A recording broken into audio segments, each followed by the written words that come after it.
I found a door in my house that was never there before. Part 1. I have lived in this house for almost 8 years. I know every crack in the walls, every loose floorboard, every sound it makes at night. That is why what I found last Monday should not exist. It started with a draft.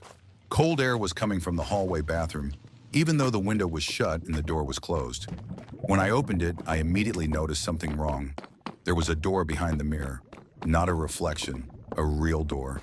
Tall, narrow, painted the exact same color as the wall, so perfectly that it blended in completely.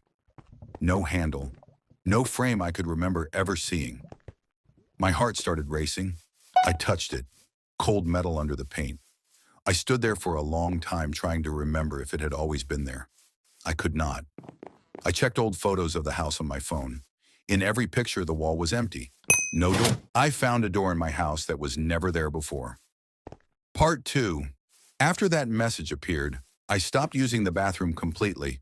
I kept the lights on all night. I slept with my phone in my hand just in case. Every morning, the door looked different. The second day, a deep scratch appeared across it, as if something inside had dragged its fingers along the surface. The third day, I found fingerprints pressed into the paint from the inside. Long fingerprints.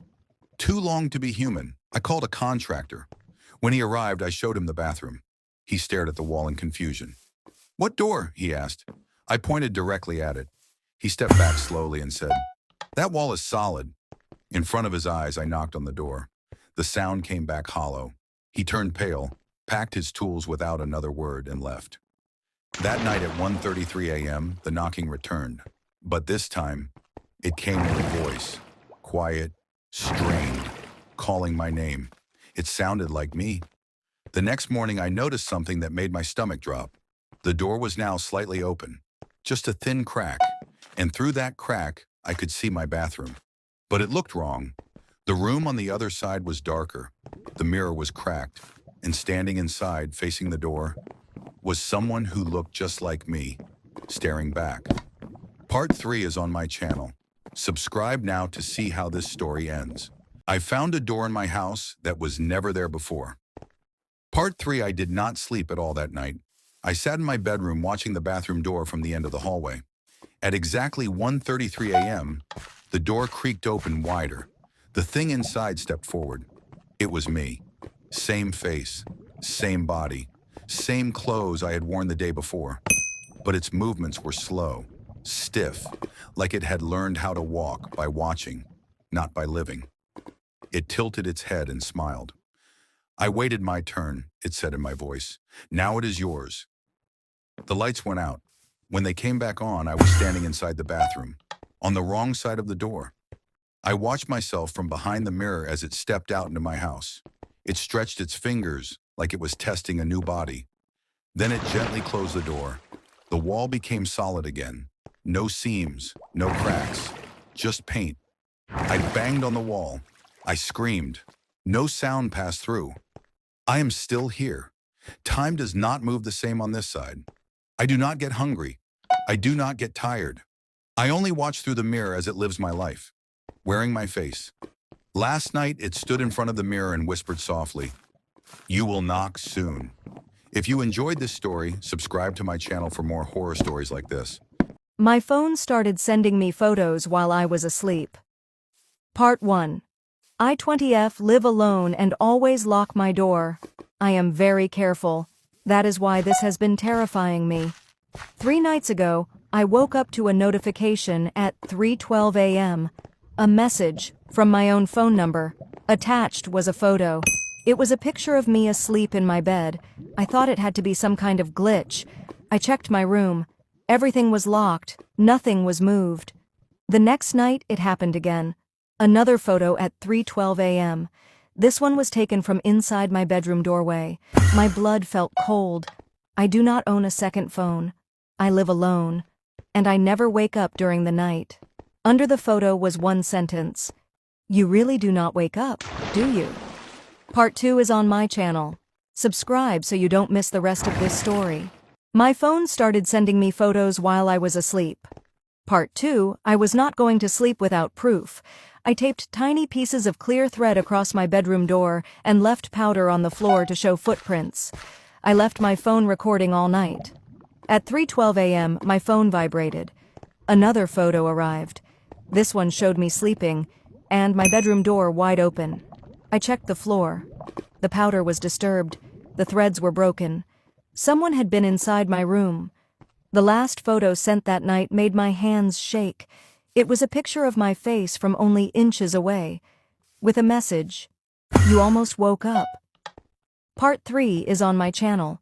Subscribe now to see how this story ends. My phone started sending me photos while I was asleep. Part 3. I did not stay another night. I grabbed a bag and went to my sister's house. I turned off my phone and tried to calm down. At exactly 3:12 a.m., my phone turned on by itself. One final message appeared, another photo. It was a picture of my empty bedroom. My bed was neatly made. At the bottom of the image was a reflection in the mirror. Someone was standing there, and the message said, "You forgot me." The police found no signs of forced entry, no fingerprints, no extra phone, but my cloud storage still updates every night at 3:12 a.m., with photos taken from inside my old room, even though no one lives there anymore. If you enjoyed this story, subscribe to my channel for more creepy stories like this. Someone is standing outside my door every night. Part 1. I, 19M, live alone in a small apartment at the end of a quiet hallway. Nothing unusual ever happens here, at least not until last week. Every night at exactly 2:17 a.m., I hear it. Slow footsteps, stopping right in front of my door. I never hear them leave. The first time, I checked the peephole immediately. No one was there. The second night, I waited a full minute before checking. Still nothing. By the fifth night, I pretended to be asleep and stayed very still. That is when I heard something new. Breathing. Right on the other side of my door. The next morning, I found a small piece of paper slipped underneath it. Written in shaky handwriting were the words, "I know you are awake." Part 2 is on my channel. Subscribe so you don't miss the rest of this story. Someone is standing outside my door every night. Part 2. After the note, I was too scared to sleep. I bought a cheap security camera and aimed it at my front door.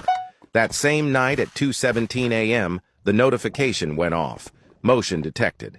My hands were shaking as I opened the live feed. Someone was standing there, but their face was completely turned away from the camera.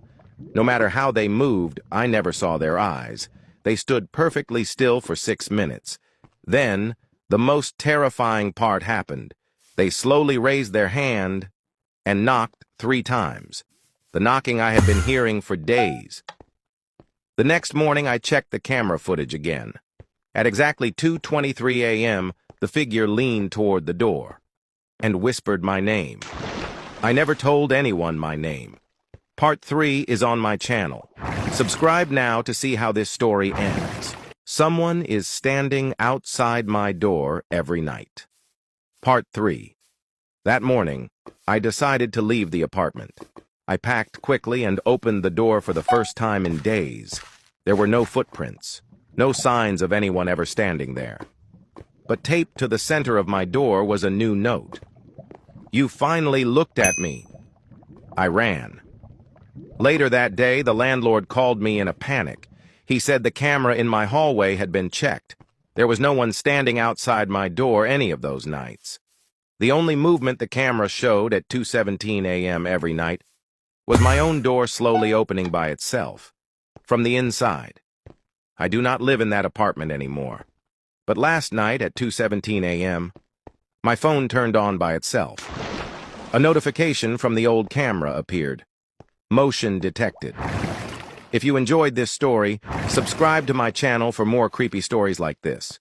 I jumped 10 minutes into the future and found a warning from myself. Part 1. I never believed in time travel, not even a little. I thought it was just a fun idea for movies and games. That changed the day I cleaned out my grandfather's basement. My grandfather was a quiet man, brilliant but strange toward the end of his life. He used to disappear for days and come back exhausted, warning me never to touch his old equipment. After he passed away, the basement was left untouched. Until me. Behind a stack of dusty boxes, I found a small metal case wired to something that looked like a broken watch. There was a yellowed note taped to it in his handwriting. Do not use more than once a day. If you see yourself, run. I laughed. I actually laughed. I assumed it was some kind of strange experiment that never worked. Still, curiosity got the better of me. I pressed the single button on the side. The room went completely silent. No sound at all. Then everything snapped back. I was still standing in the basement. Nothing looked different, except my phone. 10 minutes had passed in 1 second. My heart started pounding. I checked the time again and again. It was real. I had jumped forward. That is when I noticed a piece of paper sitting on the workbench that was not there before. It was a note. In my handwriting, it said, "Do not press it again. It sees you now." I dropped the paper. My hands were shaking. I searched the basement, the stairs, the entire house. I was alone. No one could have written that. Trying to stay calm, I told myself it had to be a trick. Some kind of delayed message. Maybe even a prank my grandfather once planned. But deep down, I knew that was not true. That night, I left the device locked in the basement and went to bed. At exactly 2:10 a.m., my phone vibrated. A text message appeared on my screen from my own number. It said only one thing. You already pressed it again. Part 2 is on my channel. Subscribe so you don't miss the rest of this story. I jumped 10 minutes into the future and found a warning for myself. Part 2. After that message, I did not sleep. I kept checking my phone every few minutes, afraid another text would appear. Morning finally came, but the fear did not fade with the daylight. I went back to the basement and stared at the device for a long time. I told myself I would not touch it again. Then my phone rang. My number. I answered with shaking hands. I heard myself breathing on the other end. Then my own voice whispered, "You should not have waited." The call ended. That was when panic took over. I pressed the button again. The basement vanished. I was standing in the same spot, but everything was destroyed. The walls were burned black. The air was thick with smoke. My phone showed a time 6 hours in the future. Written across the wall in large, frantic letters were the words, "It followed me back." My phone began vibrating nonstop. Missed calls, messages, all from my own number. Then a video file began playing by itself. It was me, but older, injured, bleeding from the side of my head. I was speaking rapidly, my eyes full of terror. If you are seeing this, it means I failed. Every time you use the device, something comes through with you. It wears your face, it learns your voice. Destroy the device before it learns everything about you. Behind future me in the video, something moved in the shadows. Something shaped like a person, but wrong. I smashed the button and returned to the present instantly. The basement was clean again. No writing, no fire, no smoke. But the video was still on my phone. That night I heard footsteps outside my bedroom. Slow, careful steps. The handle turned gently as if someone was testing the lock. Then I heard my own voice whisper from the hallway, "It is too late." Part 3 is on my channel. Subscribe now to see how this story ends. I jumped 10 minutes into the future and found a warning from myself. Part 3. I did not open the door. I stayed perfectly still until sunrise. When the light came through my window, the footsteps stopped. The hallway was empty. I made a decision. I was going to destroy the device, but part of me needed answers first. I needed to understand what was happening before it was too late. I returned to the basement one final time and pressed the button with shaking hands. This time I traveled one full day forward. The house was silent, too silent. Furniture was overturned. The walls were scratched with deep claw marks. Mirrors were shattered. And on every surface, written in my handwriting, were the same words. "You should never have come back." Then I heard breathing behind me. I turned slowly. It was me, standing in the doorway. Its face looked exactly like mine. Same eyes, same scars, same expression. But the way it smiled was wrong. Too wide, too still. It spoke in my voice. "You opened the door between moments.